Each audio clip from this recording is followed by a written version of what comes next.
Existe una criatura en el océano cuya sola sombra basta para dispersar cardúmenes enteros en cuestión de segundos. Un depredador capaz de coordinar emboscadas con la precisión de un comando militar, de partir en dos a una foca de 300 kilos con una sola embestida, y de derribar animales 4 veces más grandes que ella. Los marineros la llaman la emperatriz negra. Los científicos la clasifican como el vértice absoluto de la cadena alimentaria marina. Y sin embargo, existe un animal, uno solo, cuya sola aparición obliga a las orcas a abandonar sus cacerías y huir a toda velocidad, en formación cerrada, como si algo primitivo despertara dentro de ellas. No es un tiburón, no es un cachalote gigante, no es una criatura mitológica escondida en las fosas abisales. Es un animal que la mayoría de las personas ni siquiera reconocería si lo viera cruzar el horizonte, y su historia está a punto de destruir todo lo que creías saber sobre quién manda realmente bajo la superficie del mar. Para entender la magnitud de lo que estás a punto de descubrir, primero hay que dimensionar bien al cazador. Durante los últimos 50 años, biólogos marinos han documentado más de 300 especies distintas dentro del menú global de las orcas. Su cerebro pesa alrededor de 7 kilos, aproximadamente 4 veces el volumen del cerebro humano, y contiene una densidad de neuronas fusiformes tan alta que las coloca al nivel neuroanatómico de los grandes simios y de los elefantes. Cazan en manadas familiares dirigidas casi siempre por hembras adultas, y cada grupo desarrolla su propio dialecto acústico, sus propias técnicas de emboscada y su propia dieta cultural transmitida de generación en generación. Hay poblaciones que solo comen atún rojo, otras que se especializan en focas de Weddell, otras que persiguen mantarrayas en aguas someras. Ninguna orca nace sabiendo cazar, todo lo aprende de su madre, y ese conocimiento se transmite como una herencia sagrada a lo largo de siglos. Lo verdaderamente escalofriante no es su tamaño ni su fuerza, es la manera fría y quirúrgica con la que resuelven problemas. En las costas de Nueva Zelanda se ha filmado a orcas paralizando rayas de gran tamaño, girándolas boca arriba para inducirles inmovilidad tónica antes de devorarlas. En las gélidas aguas del estrecho de Bransfield, en la Antártida, coordinan olas artificiales en perfecta sincronía para derribar focas encaramadas sobre bloques de hielo. En Islandia, siguen a los barcos arrastreros porque han memorizado el sonido específico de los cabrestantes hidráulicos y saben, con una precisión temporal casi humana, en qué momento aparecerá la comida sobre la superficie. Ninguna de estas conductas está codificada en su ADN. Todas son aprendidas, todas son culturales, todas son transmitidas. Con semejante inteligencia y semejante potencia biológica, la lógica dicta que no debería existir un solo enemigo natural capaz de intimidarlas. Y sin embargo, en junio de 2015, un equipo de investigadores de la Universidad de St. Andrews grabó una escena que dejó paralizada a la comunidad científica. Un grupo de orcas cazando arenques en los fiordos del sur de Islandia, un grupo experimentado, familiar, perfectamente coordinado, comenzó de pronto a abandonar la cacería sin motivo aparente. En cuestión de segundos, todas las orcas se agruparon en formación defensiva, giraron hacia el sur y desaparecieron a máxima velocidad. Los hidrófonos captaron algo que nadie había registrado antes en aquella zona. Una serie de silbidos agudos, rítmicos, casi eléctricos, provenientes de un grupo muy numeroso de animales que se acercaba desde alta mar. No eran otras orcas. No era ninguna especie considerada peligrosa. Eran calderones tropicales, también conocidos como ballenas piloto, un cetáceo 5 veces más pequeño que la orca promedio. Detente un momento a asimilar esa información. Un animal que apenas alcanza los 6 metros de longitud, que pesa menos de 2 toneladas, sin dientes especializados para desgarrar carne, sin músculos capaces de generar embestidas letales, sin ninguna de las armas convencionales de un depredador de élite, estaba obligando al carnívoro más temido del planeta a retirarse en manada. Y no era la primera vez. Al revisar los archivos históricos, los investigadores encontraron incidentes similares en las Azores, en el Estrecho de Gibraltar, en la costa de Cabo Verde y en las Islas Canarias. Un patrón repetido durante décadas que nadie había conectado hasta ese momento. Los calderones no son un misterio biológico, son mamíferos marinos gregarios que viven en grupos de 20 a 200 individuos. Poseen un cerebro proporcionalmente enorme, con más neuronas en la corteza cerebral que cualquier otro mamífero conocido, incluidos los humanos. Su lóbulo frontal muestra una densidad de conexiones que sugiere una vida social extraordinariamente compleja, y su sistema de comunicación acústica es tan sofisticado que ciertos ecos han sido interpretados como firmas vocales individuales. En otras palabras, los calderones también tienen nombres. También tienen dialectos, también transmiten cultura entre generaciones, también lloran a sus muertos con rituales silenciosos que pueden durar días. Son, en muchos aspectos neurológicos, iguales o superiores a las orcas. Pero la pregunta que atormenta a los cetólogos desde hace décadas es otra. ¿Por qué persiguen a las orcas? ¿Y por qué las orcas, siendo más grandes, más fuertes y mejor armadas, deciden huir en lugar de responder al ataque? La respuesta no es simple, y para llegar a ella hay que asomarse al abismo psicológico de estos animales. El primer factor está en la matemática pura. Los calderones se desplazan en grupos de entre 50 y 300 individuos. Las orcas, incluso las poblaciones más grandes registradas, rara vez superan los 40 miembros en un pod extendido, y las manadas cazadoras habituales oscilan entre 4 y 15 ejemplares. Cuando un frente de calderones aparece en el horizonte acústico, lo que las orcas escuchan no es un rival individual, es una multitud. Es una avalancha coordinada de cetáceos que se mueve como una sola mente colectiva, y ninguna estrategia de caza, por sofisticada que sea, funciona contra un enjambre de esa escala. El segundo factor es aún más inquietante. Los calderones no cazan orcas, no las devoran, no se alimentan de ellas, simplemente las persiguen, las hostigan, las expulsan. Este comportamiento tiene un nombre técnico en etología. Se llama acoso interespecífico, o mobbing, y suele observarse en aves cuando pequeños pájaros persiguen a un halcón para alejarlo de sus nidos. Lo que ningún biólogo esperaba encontrar era este mismo patrón entre dos cetáceos tan avanzados cognitivamente.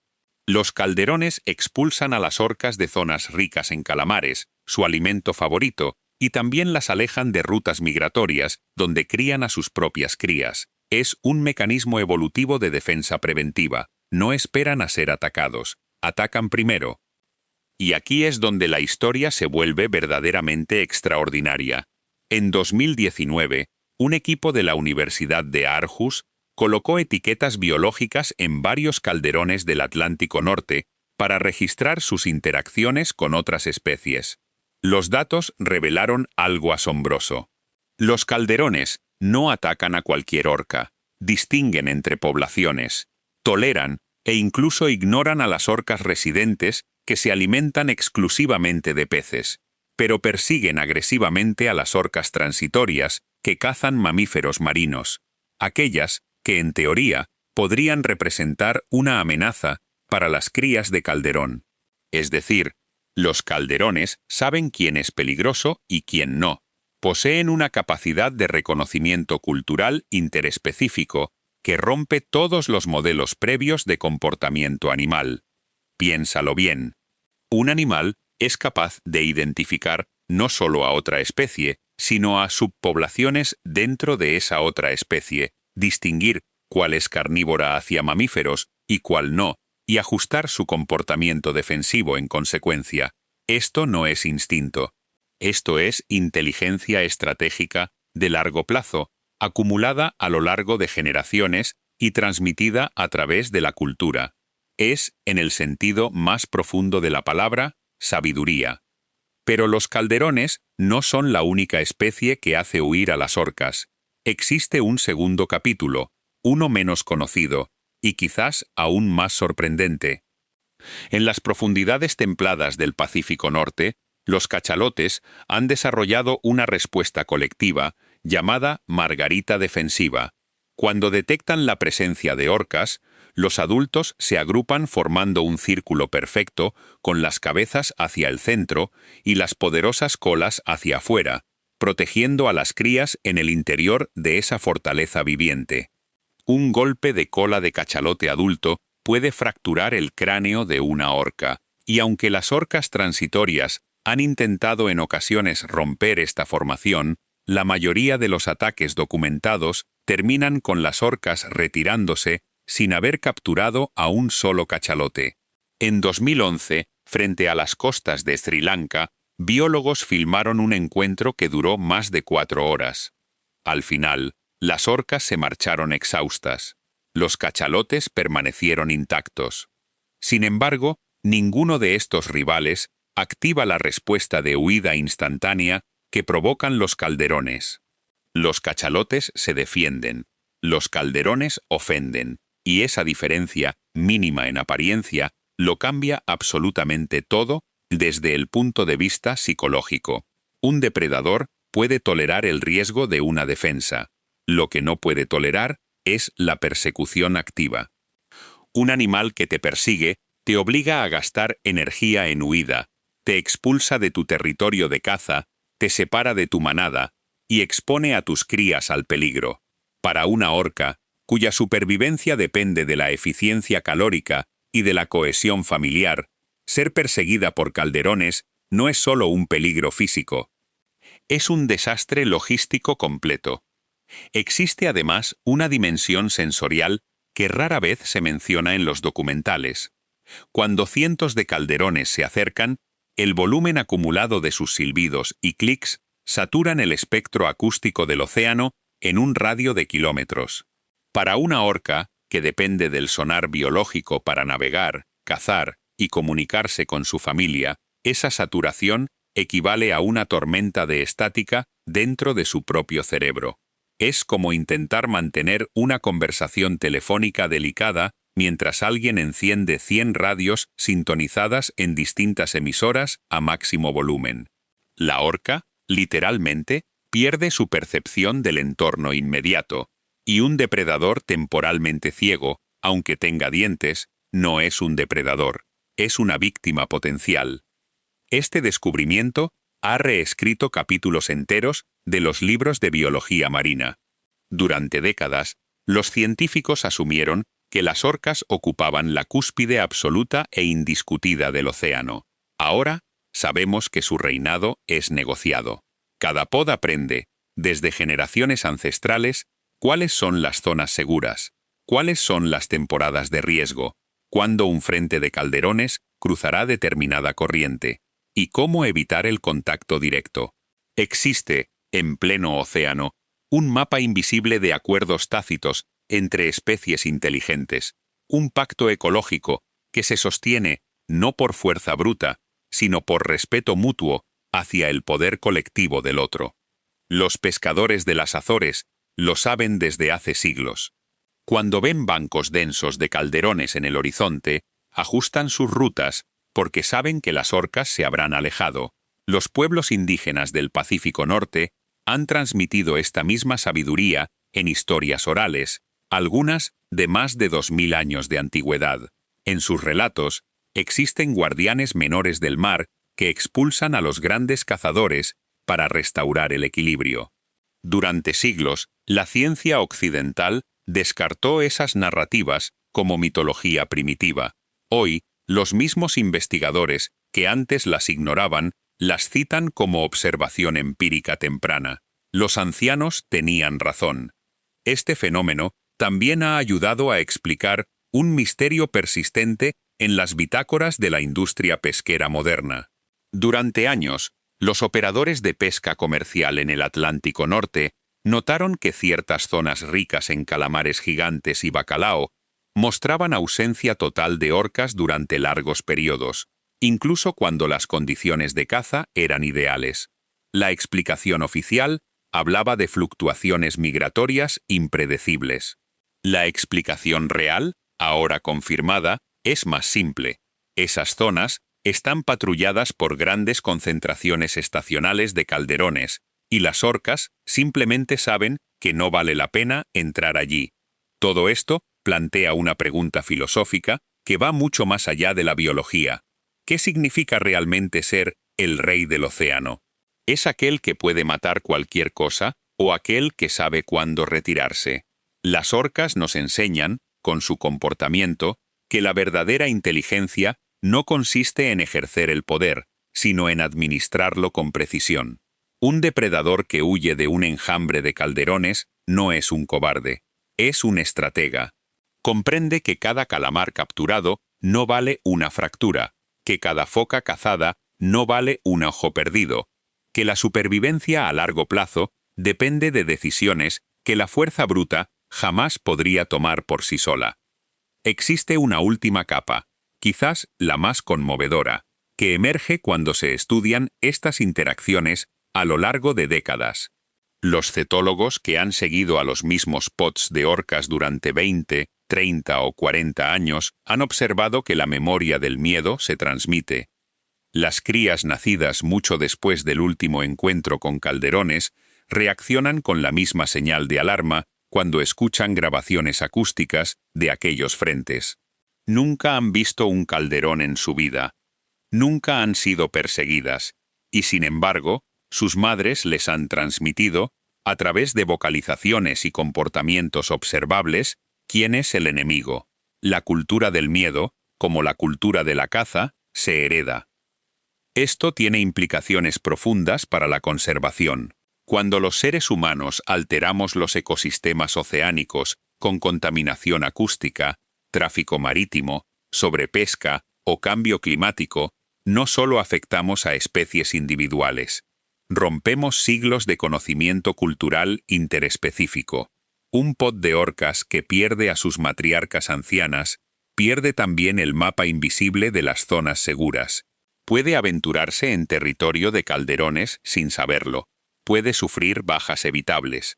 Puede colapsar por completo. Y lo mismo ocurre en dirección inversa. Un banco de calderones que pierde a sus líderes puede fragmentar su estrategia colectiva y volverse vulnerable a las orcas transitorias. El equilibrio depende de que ambas especies conserven intacta su sabiduría social. Los últimos estudios acústicos, realizados en el Estrecho de Gibraltar entre 2021 y 2024, revelan un patrón preocupante.